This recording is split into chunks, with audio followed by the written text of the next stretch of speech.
अस्सलामुअलैकुम नाजरीन, मैं हूं आपकी host Sidra Naaz. Welcome on our show programme skin care and cure with doctor Mubashar Daha और मेरे साथ मेरे को होस्ट हैं यावर अब्बास। अस्सलामुअलैकुम नाजरीन। आज हम जिस मौजू पे बात करेंगे लेज़र हेयर रिमूवल, हम बात करेंगे कि ये किस तरह से काम करता है, किस तरह की हेयर टाइप्स होती है जिनके लिए ज़्यादा इफ़ेक्टिव होता है, इसके क्या साइड इफ़ेक्ट्स हैं और क्या बेनिफिट्स हैं, एंड मोस्ट इम्पोर्टेंटली जो शायद हमारे जहन का एक कन्फ्यूजन होती है कि क्या हमेशा के लिए ये हमारे बालों को ख़त्म करता है या नहीं करता।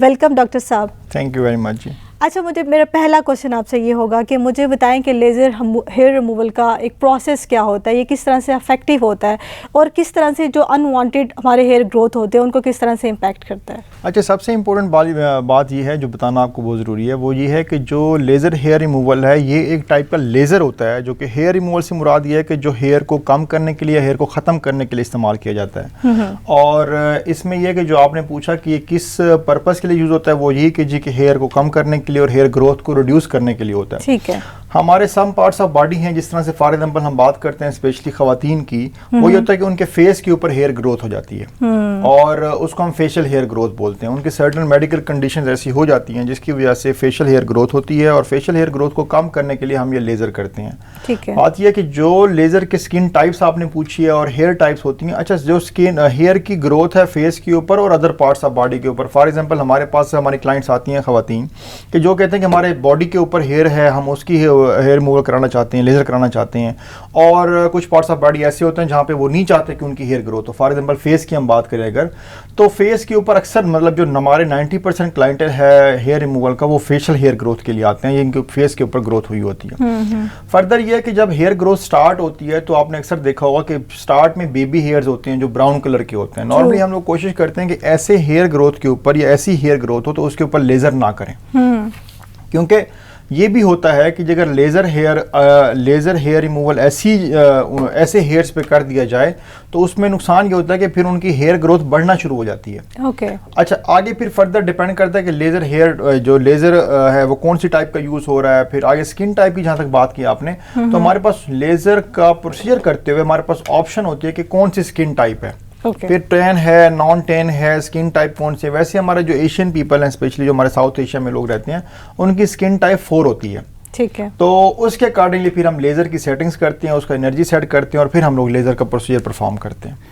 डॉक्टर साहब, मैं एक सवाल करना चाहूँगा जो नाज़रीन के जहन में भी होगा और इंट्रो में भी बात की गई, इस प्रोसीजर के बाद क्या बाल जो है मुस्तकिल तौर पर उनका खात्मा मुमकिन है या ये एक वक्ती तौर पर होते हैं ख़त्म? देखें, जो पहले तो हमें सबसे पहले इस चीज़ को देखना होता है कि जी कि लेज़र हेयर ग्रोथ जो हमारे पास मतलब जो हेयर ग्रोथ है वो हो क्यों रही है। मैंने आपको बताया ना कि मेल का जो है उसकी फेस के ऊपर बियर्ड होती है जो कि अगर ना हो तो प्रॉब्लम होता है। फीमेल के फेस के ऊपर कोई हेयर ग्रोथ नहीं होती, अगर हेयर ग्रोथ हो जाए तो प्रॉब्लम होता है। हमने सबसे पहले एड्रेस करना है कि उसकी रूट कॉज क्या है, उसकी रीज़न क्या है जिसकी वजह से इस तरह की हेयर ग्रोथ हो रही है, या अदर पार्ट्स ऑफ बॉडी जिसके ऊपर हमारी हेयर ग्रोथ हो जाती है। कुछ लोगों में तो ये इनहेरिटेंस में होता है कि आपकी बॉडी के ऊपर हेयर ग्रोथ ज़्यादा होती है, और स्पेशली मैंने आपको बताया जिस तरह से कि ज़्यादा कंसर्न खवातीन होती हैं इसके लिए। दूसरी बात यह कि अगर हमने उस रूट कॉज को एड्रेस किया, जो सबसे बड़ी रीज़न होती है हेयर ग्रोथ की खवातीन में, वो होती है उनका PCOS, पॉलीसिस्टिक ओवरियन सिंड्रोम। एक डिजीज़ है जिसकी वजह से क्या होता है, फेस के ऊपर हेयर ग्रोथ होना शुरू हो जाती है, और वो बड़े ऑड सा लगता है कि अगर खवातीन के फेस के ऊपर बेयर टाइप हेयर ग्रोथ होना शुरू हो जाए तो वो उनकी ब्यूटी, उनका कॉन्फिडेंस, उनकी सारी चीज़ों पे इफेक्ट करता है। दूसरा ये है कि जब PCOS का एक और भी सिम्टम है कि जी हेयर फॉल होता है, आवाज़ भारी होना शुरू हो जाती है, तो हम क्या करते हैं, सबसे पहले उनको कंसल्ट कराते हैं गायनाकोलॉजिस्ट से या एंडोक्राइनोलॉजिस्ट से, जो कि उसकी इस डिजीज़ को एड्रेस करें। अलॉन्ग विद दैट हम लोग लेज़र हेयर रिमूवल स्टार्ट करते हैं। जो आपने बात किया कि कितना इफेक्टिव है और कितने अरसे तक इसका रिजल्ट रहता है, बिल्कुल ऐसा ही है कि अगर एक तो फर्स्ट ऑफ ऑल डिपेंड करता है कि कौन सी टाइप का लेज़र इस्तेमाल किया जा रहा है। राइट। अगर कोई अच्छे ब्रांड का लेज़र है या इसमें सबसे अच्छी कंपनी जो हमारे पास अवेलेबल हैं वो US ब्रांड की हैं, अगर वो लेज़र इस्तेमाल किया जा रहा है तो उसके रिजल्ट्स इस तरह के हैं कि 4 to 5 सेशंस के बाद हेयर ग्रोथ जो है 80 to 90% कम हो जाती है, ऑलमोस्ट ख़त्म हो जाती है। लेकिन कुछ ब्रांड्स ऐसे हैं कि जो अगर किए जाएँ तो वो फिर कंटिन्यूसली महीने बाद उनको लेज़र का सेशन कराना पड़ता है, उससे ग्रोथ उस तरह से कम नहीं होती। लेकिन फॉर टाइम बीइंग जब वो लेज़र का सेशन कराते हैं तब ख़त्म हो जाती है, उसके कुछ अर्से बाद दोबारा ग्रोथ स्टार्ट हो जाती है। तो टू कट शॉर्ट ये हम कहेंगे कि अगर तो लेज़र करा रहे हैं हेयर रिमूवल के लिए, तो साथ जिस वजह से हेयर ग्रोथ बढ़ी हुई है उसको भी एड्रेस करें, तो ये 4-5 सेशंस के बाद 80% ग्रोथ कम हो जाती है और वो परमानेंट कम होती है। मतलब ये नहीं होता कि कुछ अर्से बाद दोबारा ग्रोथ स्टार्ट हो जाएगी, वो फिर वंस फॉर ऑल सेटल हो जाती है। ओके, ठीक है। लेज़र हेयर रिमूवल हमारी सोसाइटी की एक बड़ी ऑन गोइंग सी प्रैक्टिस है, ठीक है, और मैं कहूँगी कि it's not a economical treatment, लेकिन हमें आजकल सोसाइटी में ऐसे ऑप्शन मिल रहे हैं। जैसे आपने लेज़र ब्रांड्स की बात की, ठीक है, कि किस ब्रांड का आप यूज़ करें और किसका नहीं करें। ये जो कुछ इकोनॉमिकल हम आपको जो आपका लेज़र ट्रीटमेंट कर देते हैं, जो कि बड़े मिनिमल से चार्जेस होते हैं, कुछ होते हैं जो बहुत कॉस्टली होते हैं।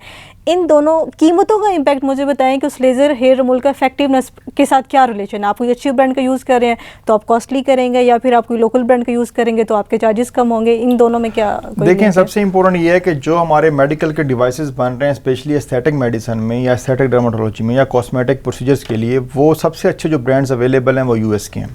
ठीक है। और उसके बाद जो चीप हैं, मतलब ये कि जो सस्ते हैं, वो हमारे पास चाइनीज़ ब्रांड्स अवेलेबल हैं। अब हम होता क्या है जी कि जो आपने बात की है जी कि जो अच्छे ब्रांड्स हैं या जो एक्सपेंसिव लेज़र्स हैं, उनके जो चार्जेस हैं पर सेशन वो भी ज़्यादा होते हैं। दिस इज़ ट्रू, मतलब जो हम लोग भी इस तरह से करते हैं कि हमारे भी चार्जेस ज़्यादा होते हैं, लेकिन उसका डिफरेंस ये होता है कि वो 4 या 5 सेशंस कराने के बाद वो लेज़र ग्रोथ ख़त्म हो जाती है। ओके, मतलब ट्रीटमेंट के ऊपर डिपेंड करता है, या कौन सा आप डिवाइस यूज़ कर रहे हैं, कौन सा इक्विपमेंट यूज़ कर रहे हैं, उसके ऊपर डिपेंड कर रहा होता है। लेकिन जो दूसरे ब्रांड्स हैं उसमें ये होता है कि अगर आप लेज़र करा लिया है तो 15 दिन 20 दिन या महीने के लिए तो हेयर ग्रोथ नहीं होती, दोबारा हो जाती है। तो फिर आपको रेगुलर बेसिस पे एक रूटीन बनानी पड़ती है कि उसके लेज़र के सेशंस कराते रहें। तो इसलिए मैं तो रिकमेंड करूँगा कि अच्छे ब्रांड से, अच्छे क्लिनिक से कराएं, ताकि आपको जो रिजल्ट आप चाह रहे हैं, अच्छा रिजल्ट मिले और दोबारा हेयर ग्रोथ ना हो, तो वो फिर नहीं होती उस। डॉक्टर साहब, अक्सर ख़वातीन ये शिकवा करती हैं कि हमारे एक ही सेशन से हमारे बाल जो है रिमूव हो जाती हैं, लेकिन हमें जो डॉक्टर हैं, जो मुतल्लिका डॉक्टर जिनके पास वो विज़िट करती हैं, वो सजेस्ट करते हैं कि एटलीस्ट 5 या 6 सेशन आप करें। तो इसमें कितनी सदाकत है? क्या ऐसा होता है कि एक ही सेशन से बाल रिमूव हो जाते हैं और आप बार बार क्यों उनको इंसिस्ट करते हैं कि आप दोबारा आपके पास आएँ? जी बिल्कुल ऐसे ही है यावर साहब, बड़ा अच्छा सवाल किया आपने कि ऐसा ही होता है कि हम जो 4-5 सेशंस रिकमेंड करते हैं वो जो है वो रिकमेंडेड है। वो इस तरह से नहीं है कि जी कि हम चाह रहे होते हैं हमारे पास आएंगे और पेमेंट करेंगे। It's not like that. जो लेज़र का प्रोसीजर है या उसकी जो गाइडलाइंस हैं वो ये हैं कि जी कि 4 सेशंस मिनिमम या 5 सेशंस कंसेक्टिव कराएं ताकि हेयर ग्रोथ खत्म हो जाए। होता क्या है कि जो अच्छे ब्रांड्स के लेज़र, जिस तरह मैंने बताया कि हमारे पास कैंडेला है, तो कैंडेला से अगर लेज़र कराएंगे तो उससे नुकसान, उससे फ़ायदा ये होता है कि कैंडेला के लेज़र कराने से पहले दफ़ा ही आपकी हेयर ग्रोथ काफ़ी कम हो जाती है। तो लोग समझते हैं कि जो आपने सवाल किया कि जी कि हमारा हेयर ग्रोथ तो कम हो जाएगी, इसके बावजूद भी डॉक्टर हमें बुलाते हैं, लेकिन होता क्या है कि वो फिर परमानेंट ख़त्म नहीं होती। महीने बाद अगर नी ग्रोथ स्टार्ट होगी तो 2 महीने बाद स्टार्ट हो जाएगी। तो फिर इन दी एंड वो आके डॉक्टर्स को वो फिर ये ब्लेम देते हैं कि जी कि आपने चूंकि लेज़र किया और हमारा जो रिजल्ट था वो परमानेंट नी ग्रोथ खत्म हुई।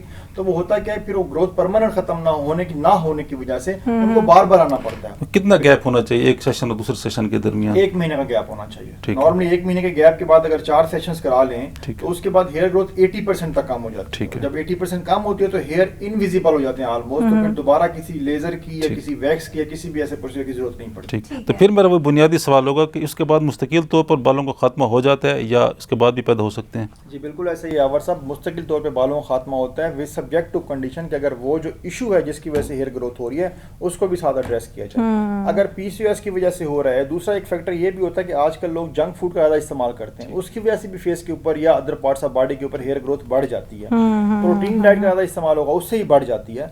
अगर ये चीज़ें साथ साथ चल रही हैं और आप लेज़र करा रहे हैं तो फिर इन द लॉन्ग रन फिर लेज़र का वो रिजल्ट नहीं मिलेगा आपको कि जो आप इससे मिल सकता था कि आप इसको भी एड्रेस करें या इसका भी ट्रीटमेंट लें या ऐसी फूड का इस्तेमाल ना करें और साथ आप लेज़र कराएं। ठीक है।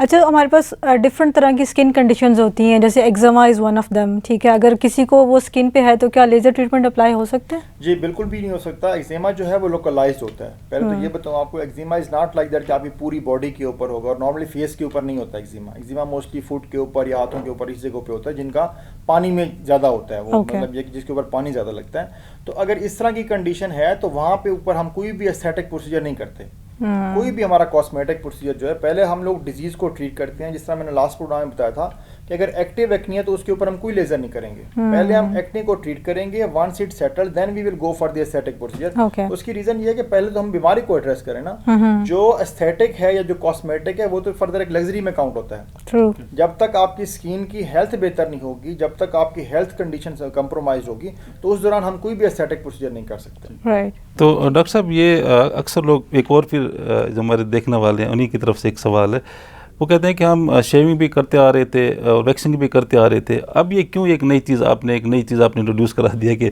आप रिकमेंड कर रहे हैं कि आप जनाब लेज़र हेयर रिमूविंग की तरफ आप आएँ, तो ये क्या फ़र्क किया इन तीनों में और क्यों आप सजेस्ट करते हैं कि बेहतर ये है कि आप लेज़र हेयर रिमूविंग की तरफ आएँ? जी बिल्कुल यावर साहब, बड़ा अच्छा सवाल किया। मेरा ख्याल पब्लिक में आपकी पेनिट्रेशन ज़्यादा है तो आप उन्हीं के ही सवाल लेके आ रहे हैं और बड़ी अच्छी बात है, क्योंकि हमने वो क्वेश्चन या क्यूरीज एड्रेस करनी है जो एक आम इंसान सुनना चाह रहा है। अब जो बात आपने की है कि हम क्यों इसको लेज़र को प्रमोट कर रहे हैं या लेज़र के बारे में बता रहे हैं कि जी आप लेज़र कराएं, देखें जो मेडिकल साइंस है along with other technologies, medical science और मेडिकल की जो इक्विपमेंट्स है वो इम्प्रूव हो रहे हैं। जिस तरह से आपने देखा कि किसी दौर में एक नोकिया का मोबाइल आया था, फिर एंड्रॉयड आया, फिर आईफोन आ गया, तो सारी चीज़ें अपग्रेड हो रही हैं। सेम इस case with the medical science और फिर एस्थेटिक मेडिसिन। एस्थेटिक मेडिसिन जो है और जो एस्थेटिक हमारी प्रैक्टिस है ये बड़ा स्पीडली अपग्रेड हो रही है।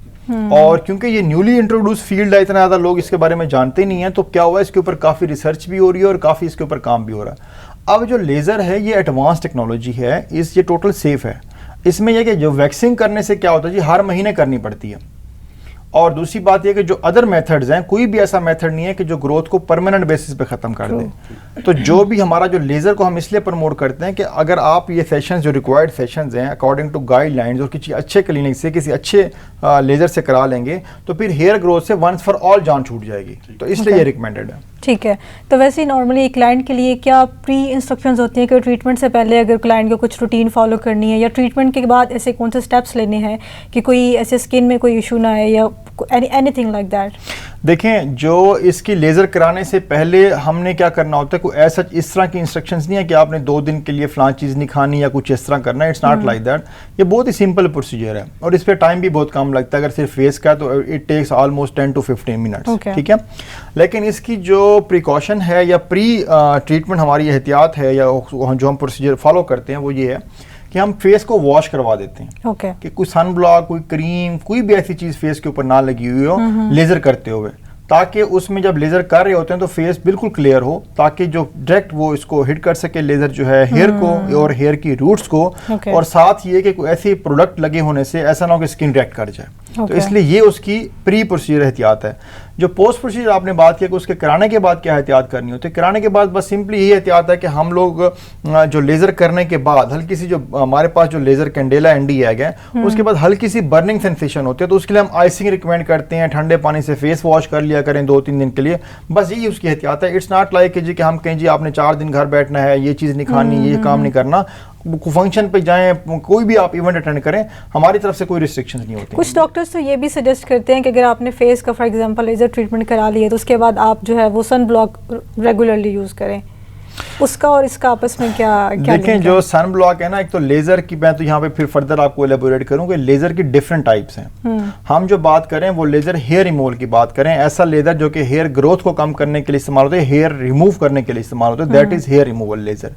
बाकी फर्दर जो आप बात करें कि लेज़र कराने के बाद सन ब्लॉक का कहते हैं, तो वो डिफरेंट लेज़र है। For example Q switch laser है, वो पिगमेंटेशन को कम करता है। और पिगमेंटेशन जब कम होती है तो उसमें ये होता है कि फिर उसको पिगमेंटेशन दोबारा ना होने को रोकने के लिए फिर सन ब्लॉक रिकमेंड किया जाता है। लेकिन सन ब्लॉक तो नॉर्मली भी रिकमेंड यूज करना चाहिए ताकि आपके फेस के ऊपर पिगमेंटेशन ना हो या ऐसा कोई भी बैड इम्पैक्ट ना आए। मैं इसी हवाले से डॉक्टर साहब एक सवाल करना चाह रहा था कि इसके लेज़र से कोई पॉसिबल इसके साइड इफेक्ट्स भी होते हैं स्किन पे? देखें, साइड इफेक्ट्स ये होता है कि आप, सबसे इंपॉर्टेंट ये है कि लेज़र आप यूज़ कौन सा कर रहे हैं, उसकी क्वालिटी क्या है। Second thing is very much important कि लेज़र कर कौन रहा है, क्या वो प्रॉपर ट्रेंड है, डॉक्टर है, और डॉक्टर की अपनी कैपेसिटी कितनी है। एट टाइम ऐसा भी होता है कि हमारे पास ट्रेंड स्टाफ होता है, वो भी करते हैं लेज़र, लेकिन ये हाँ टेक्नीशियंस भी कर सकते हैं but under supervision of doctor. जो रिकमेंडेड है वो ये है कि जी कि आपके जो स्टाफ है वो भी लेज़र कर सकते हैं, बट ये कि डॉक्टर के सुपरविजन में करेंगे, उसको गाइड डॉक्टर ने करना है, डॉक्टर ने देखना है, स्किन टाइप डॉक्टर ने देखनी है, उसकी जो एनर्जी लेवल है वो डॉक्टर ने सेट करना है।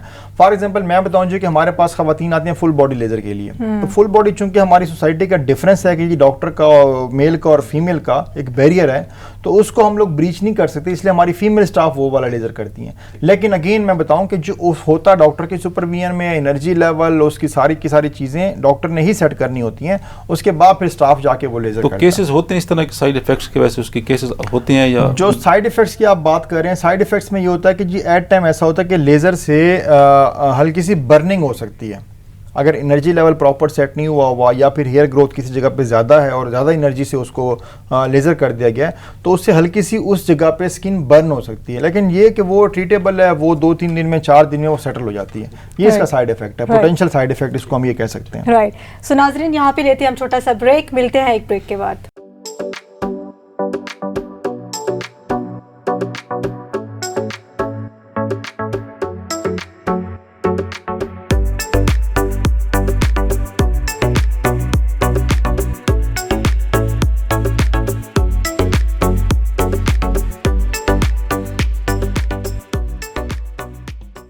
वेलकम बैक नाजरीन। तो गुफ्तगू का सिलसिला जारी रखते हैं। मुझे ये बताइए कि एक मिथ है, I don't know if it's a myth या इसके पीछे वाकई कोई सच्चाई भी है, जो हमारा एक फ़ियर होता है कि लेज़र हेयर रिमूवल ट्रीटमेंट में it's kind of a painful process.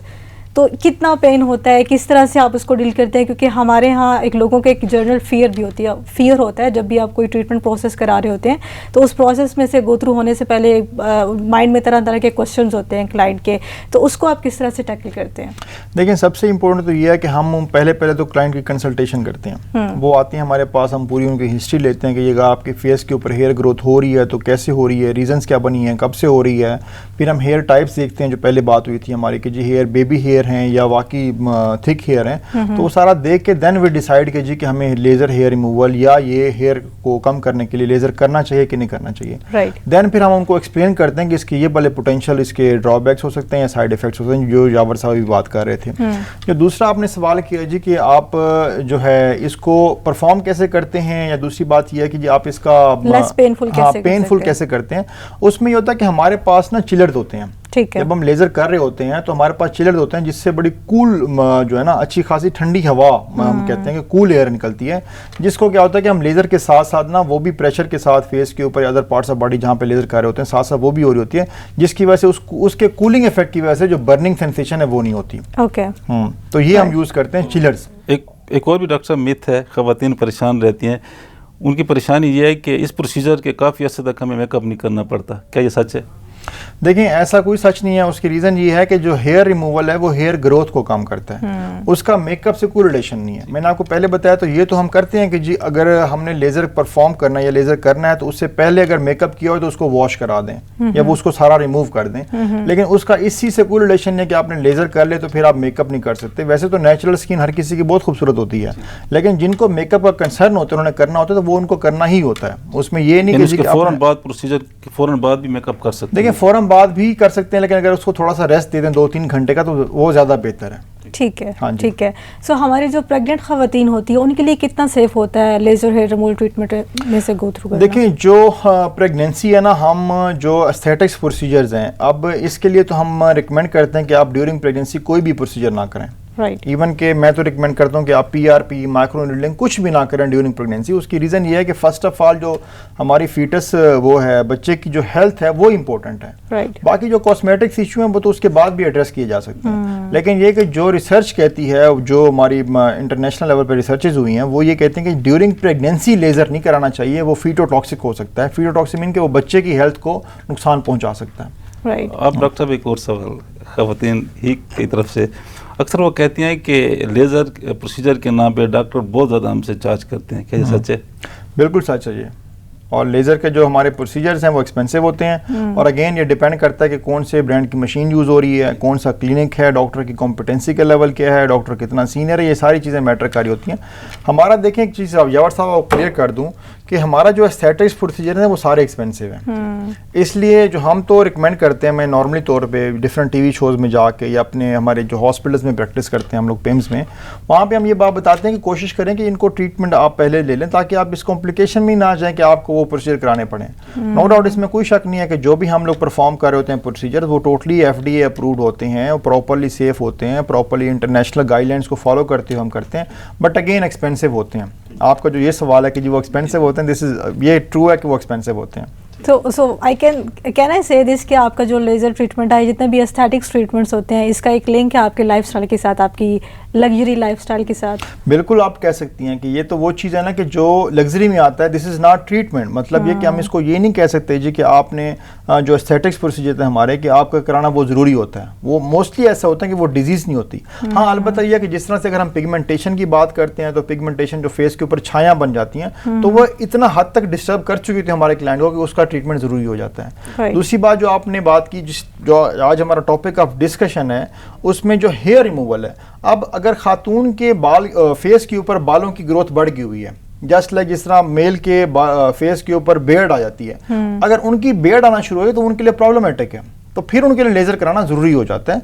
तो मतलब कुछ कंडीशंस ऐसी होती हैं कि जहाँ पे वो एज अ क्यूरेटिव ट्रीटमेंट जा रहा होता है हमारा प्रोसीजर है, कुछ चीज़ें ऐसी होती हैं जो एज अ लग्जरी जा रही होती हैं, एज अ लग्जरी के तौर पे लोग करा रहे होते हैं। ठीक है, हाँ ठीक जी। है। इसके लिए डॉक्टर साहब अगर आप सजेस्ट करते हैं, अगर आपके पास आता है तो आप सबको कहते हैं कि मोस्ट वेलकम आप आएँ और लेज़र प्रोसीजर कराएं, या इसके लिए आप देखते हैं कि क्या उसके लिए फिट है, यानी स्किन भी मैटर करती है? अगर उसकी सेंसिटिव स्किन है तो क्या उसको बाज़ दफ़ा ऐसा भी होता है कि आप उसको मना करें कि आपकी स्किन के लिए ठीक नहीं है कि आप लेज़र करवाएं? देखिए बिल्कुल, कुछ लोगों की स्किन सेंसिटिव होती है और हम लोग क्या करते हैं, हम पैच टेस्ट करते हैं। पैच टेस्ट ये होता है कि जी आप पहले एक जगह पे लेज़र हल्का सा करके ना चेक कर लें कि स्किन रिएक्ट करती है कि नहीं करती। अगर कोई बंदा पहली दफ़ा लेज़र कराने के लिए आ रहा है तो उसका हम पैच टेस्ट करके थोड़ी देर वेट करते हैं। अगर स्किन का एलर्जिक रिस्पांस आ जाए तो फिर हम उसको रोक देते हैं, उसको हम कहते हैं कि आप लेज़र ना कराएं, it's better for you and it's better for you to go for some alternate option. लेकिन हाँ, अगर वो पैच टेस्ट नहीं आता पॉजिटिव और वो ठीक रहती है स्किन, तो फिर उसके लिए हम लेज़र उनको रिकमेंड करते हैं और फिर हम करते भी हैं लेज़र उनका। बाकी जो बात आपने की है वो यकीनन हम लोग जो कंसल्ट करते हैं पहले, जिस तरह आपने भी कहा कि हम पहले पेशेंट से मिलते हैं, उनको देखते हैं, उनसे डिस्कस करते हैं, उनका कंसर्न जानते हैं कि वो करा क्यों रहे हैं, फिर हम स्किन एग्जामिन करते हैं, फिर बालों की टाइप्स देखते हैं, फिर जाके हम डिसाइड करते हैं कि क्या लेज़र कराना चाहिए या नहीं कराना चाहिए। और हमारे पास कुछ लोग होते हैं यावर साहब कि जिनको हम कहते हैं कि आप लेज़र ना कराएं, मतलब नॉट वेरी मच फोकस्ड कि हम जी कहें कि हमने, चूंकि उन्होंने हमें पे करना है तो आप लाजमी हमसे लेज़र कराएं। It's not like that. जिनको रिक्वायर्ड होता है उनको हम रिकमेंड करते हैं कि लेज़र कराएं। डॉक्टर साहब, बतौर हेल्थ जर्नलिस्ट मेरा एक सवाल ज़रूर बनता है, अक्सर ये भी कहा जाता है कि लेज़र प्रोसीजर के बाद कम्युनिकेबल डिजीज़ भी कैरी होने का खदशा होता है, इसमें कितनी सदाकत है? लेज़र प्रोसीजर का कम्युनिकेबल डिजीज से कोई रिलेशन नहीं है, क्योंकि जो कम्युनिकेबल डिजीज़ होती हैं वो दोज आर समथिंग डिफरेंट, और लेज़र का उस चीज़ से कोई रिलेशन नहीं है। लेज़र हम कर रहे होते हैं एज अ कॉस्मेटिक पर्पज़ और लोकलाइज कर रहे होते हैं। लोकलाइज मीन कि अगर फेस पे कर रहे हैं तो उसका इम्पैक्ट फेस पे ही आएगा। इट्स नॉट लाइक कि हमने फेस पे लेज़र हेयर रिमूवल किया और जो बाजू है उसके ऊपर हेयर ग्रोथ कम हो जाएगी। बाजू पे करेंगे तो बाजू के ऊपर उसके रिजल्ट्स आएंगे, अगर फेस पे करेंगे तो उसके फेस के ऊपर रिजल्ट्स आएंगे। उसमें ये कहा जाता है कि जो इक्विपमेंट हम यूज़ करते हैं उसको आप स्टेरिलाइज नहीं करते, या अनस्टेरिलाइज्ड इक्विपमेंट जो है वो यूज़ होता है, ये हद सच है? ये अच्छा, इसमें मैं आपको बताऊं कि जो लेज़र का इक्विपमेंट है उसमें स्टेरिलाइजेशन की ऐसी ज़रूरत इसलिए नहीं होती। उसको यकीनन हमने उसको सेफ भी रखना होता है, हमने उसको उसकी जो एंटीसेप्टिक रिक्वायरमेंट्स है वही पूरी करनी होती है। स्टेरिलाइजेशन की ज़रूरत वहाँ पे पड़ती है जहाँ पे आपका इक्विपमेंट ब्लड के साथ कांटेक्ट में आता है। हमारा कोई भी प्रोसीजर इस तरह का नहीं है लेज़र वाला कि जिसमें उसमें से ब्लड निकले, और ब्लड जब नहीं निकलता तो इसलिए हमें उसके उस तरह का स्टेरिलाइजेशन के प्रोटोकॉल फॉलो नहीं करना होता जो आम इक्विपमेंट या सर्जिकल इक्विपमेंट्स का होता है। हम लोग का ये होता है कि उसको हम लोग एंटीसेप्टिक, जिस तरह से फॉर एग्जाम्पल हम उसको स्पिरिट से वॉश करते हैं जब लेज़र का हमारे वो होते हैं, क्या कहते हैं, सेशन के प्रोटोकॉल्स को फॉलो करते हैं। अच्छा, एक और चीज़ बड़ी इंपॉर्टेंट है, वो जो हेयर रिमूवल का लेज़र है उसको हम लोगों ने स्किन से टच भी नहीं करना होता। उसके लेज़र के साथ एक गेज होती है जो कि उसका वो एक माउथ पीस टाइप होता है जो एक डिस्टेंस क्रिएट करता है लेज़र में और स्किन में। तो उस माउथ पीस को भी हमने स्किन के साथ टच नहीं करना होता, तो इसलिए इस तरह की कोई रिक्वायरमेंट नहीं है जो आप बात करें कि उसको हमने स्टेरिलाइज करना होता है। ठीक है। So is there any certain age के फ्ला एज से जो है वो आप लेज़र हेयर रिमूवल ट्रीटमेंट के जो है वो अवेल कर सकते हैं? देखें, जो आपकी एज है वो डिपेंड करता है कि हेयर ग्रोथ कब से शुरू हुई है। Okay. उसमें हम ये नहीं कह सकते कि टीन एज में अगर हेयर ग्रोथ स्टार्ट हो गया तो हम लोग 30s के बाद ही लेज़र करेंगे। जो लेज़र हेयर की रिमूवल के लिए हम लेज़र करते हैं उसके लिए डिपेंड करता है कि आपकी हेयर ग्रोथ किस एज में स्टार्ट हुई है, तो उस वक्त जाके हम फिर हेयर रिमूवल करते हैं। ठीक है डॉक्टर साहब, मेरा फिर इसी तरह का एक सवाल होगा। अक्सर लोग ये कंप्लेन करते हैं कि बाज़ किसी डॉक्टर के पास जाते हैं, कंसल्टेंट के पास, तो वो प्रोसीजर इतना उनकी स्किन को डैमेज करता है कि उनको दोबारा किसी और के पास जाना पड़ता है। तो इस तरीके से वो कहते हैं कि हमारी स्किन काफ़ी डैमेज हो जाती है, कराने हम लेज़र जाते हैं और उससे हमारी स्किन जो है वो डैमेज हो जाती है। देखिए बिल्कुल ठीक कहा आपने, वो फिर डिपेंड कर रहा होता है कि किस डॉक्टर के पास जा रहे हैं। देखिए कॉम्प्लिकेशन तो हर चीज़ की हैं, मैंने आपको बताया ना कि जो हमारे पास मैक्सिमम कॉम्प्लिकेशन रिपोर्ट होती हैं, अगर फॉर एग्जांपल हो भी सही किसी को, वरना तो नॉर्मली ये चीज़ नहीं देखी जाती या नहीं हमने एक्सपीरियंस की कि अगर होंगी भी सही तो वो हल्की सी स्किन बर्न हो जाएगी। बाकी जो बात आप कर रहे हैं जी कि वो किसी डॉक्टर के पास जाते हैं और वहाँ से उनकी स्किन डैमेज हो जाती है, तो वो फिर देखें अगेन फिर डिपेंड कर रहा होता है कि डॉक्टर की कॉम्पिटेंसी क्या है, इक्विपमेंट कौन सा यूज़ कर रहे हैं, उसको फिर क्या डॉक्टर या जो स्टाफ था वो इक्विपमेंट यूज़ करने के लिए ट्रेंड था कि नहीं था। देखें अगर उसका किसी भी चीज़ का अगर मिसयूज़ हो जाए तो चूँकि स्किन फेस ये तो हमारे बड़े इंपॉर्टेंट वो है ना कि हमारी पर्सनैलिटी को प्रेजेंट कर रहे होते हैं, उसको अगर डैमेज होने के चांसेस तो होते हैं इसमें। लेकिन अगेन वो फिर ये कि अगर वो डॉक्टर या वो जो स्टाफ है वो उस चीज़ की टेक केयर करे तो इससे बचत हो सकती है और इस तरह की कोई भी कॉम्प्लिकेशन सामने नहीं आती। Right. So is there any possibility कि अगर आपने लेज़र ट्रीटमेंट ले लिया तो उसके बाद आपको कैंसर का या एनी सच थिंग जो कि आपको कंडीशन हो सकती है? अच्छा, ये भी हमारी सोसाइटी का बहुत बड़ा मिथ है कि जी कि अगर लेज़र करा लिया जाए तो उससे कैंसर हो जाता है। ऐसा कुछ भी नहीं है। मैंने आपको पहले ही बताया कि जो भी लेज़र हो रहे हैं हेयर रिमूवल के या अदर भी लेज़र जिस तरह से हमारे डिफरेंट टाइप्स हैं, किसी से भी कैंसर नहीं होता।